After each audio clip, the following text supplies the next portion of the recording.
Salut tout le monde, c'est Thomas InTech et aujourd'hui je suis super content de vous retrouver sur la chaîne de Back Market pour vous aider à choisir entre l'Apple Watch Ultra numéro 3 et l'Apple Watch Ultra 2. Dans cette vidéo, on va comparer ces deux montres sur les points clés tels que le design, l'écran, les performances, l'autonomie, la connectivité et même les usages sportifs pour voir s'il y a une vraie différence au quotidien. Et surtout, on va se poser la question importante, est-ce que l'Ultra 3 vaut vraiment le coup ou est-ce que l'Ultra 2 reste le meilleur choix aujourd'hui? Allez, c'est parti!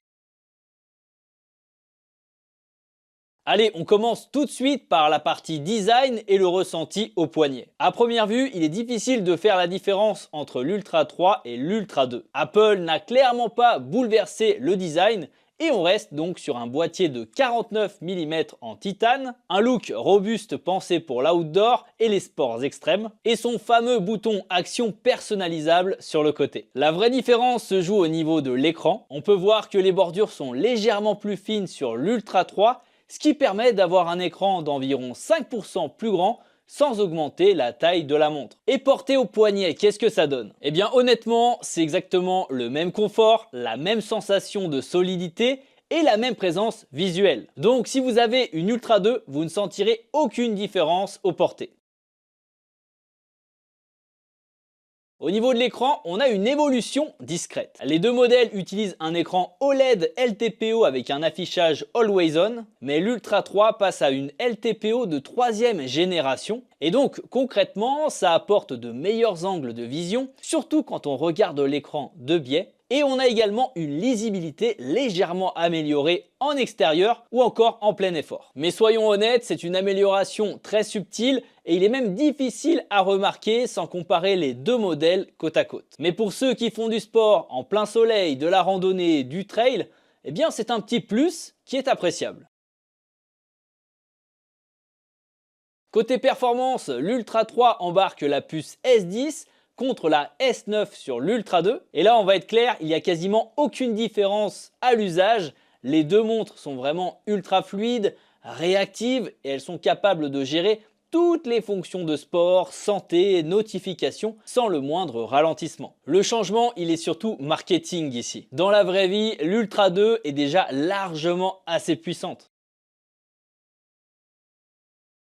Parlons maintenant de la connectivité et c'est là le vrai point fort de l'Ultra 3. Là où l'Ultra 3 marque un vrai point, c'est sur la connexion satellite. On a deux usages principaux. D'un côté, le SOS d'urgence par satellite et également, si vous êtes dans une zone isolée sans réseau, vous pouvez contacter les secours directement depuis la montre. On peut aussi partager la localisation par satellite, donc vos proches peuvent savoir où vous en êtes même sans couverture cellulaire. Pour les amateurs de randonnée, d'alpinisme, de trail ou d'aventure en général, c'est une vraie sécurité supplémentaire d'avoir cette option-là. Également, autre nouveauté, on a la compatibilité 5G qui améliore la couverture et la stabilité du réseau dans les zones qui sont un peu plus difficiles.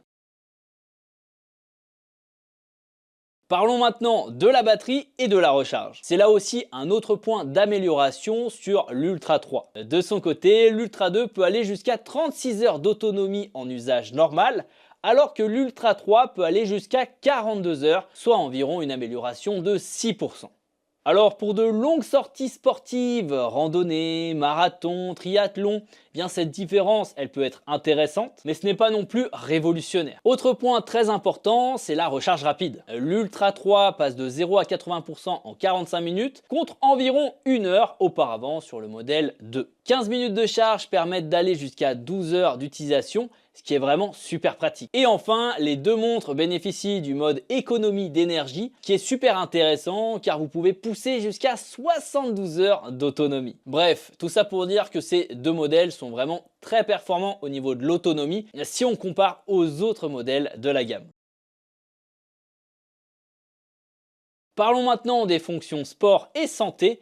Et là, pour le coup, c'est une égalité parfaite. Sur ce point, vous l'aurez compris, il n'y a aucune différence entre l'Ultra 2 et l'Ultra 3. On retrouve tout ce qu'on adore, c'est-à-dire un GPS ultra précis, de la fréquence cardiaque, ECG, SPO, détection de l'apnée du sommeil, suivi des constantes vitales, détection des chutes et des accidents, sirène de sécurité audible jusqu'à 180 mètres si vous êtes perdu en forêt ou en montagne, fonction de plongée, sport extrême, cartographie et retour sur ses pas. Et enfin, le double tap disponible sur ces deux montres. Vous l'aurez compris, pour le sport et la santé, peu importe votre choix entre l'Ultra 2 et l'Ultra 3, vous pourrez tout faire.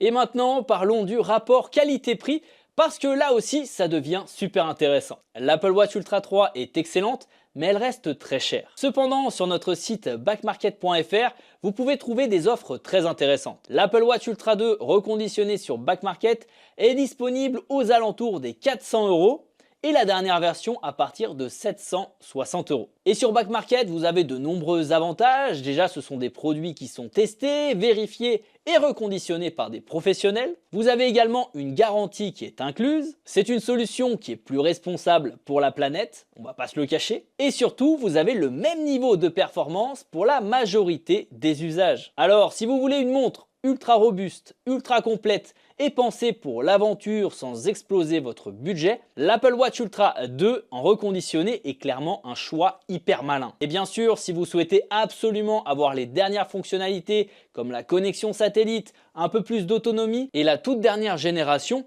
alors l'Ultra 3 peut se justifier.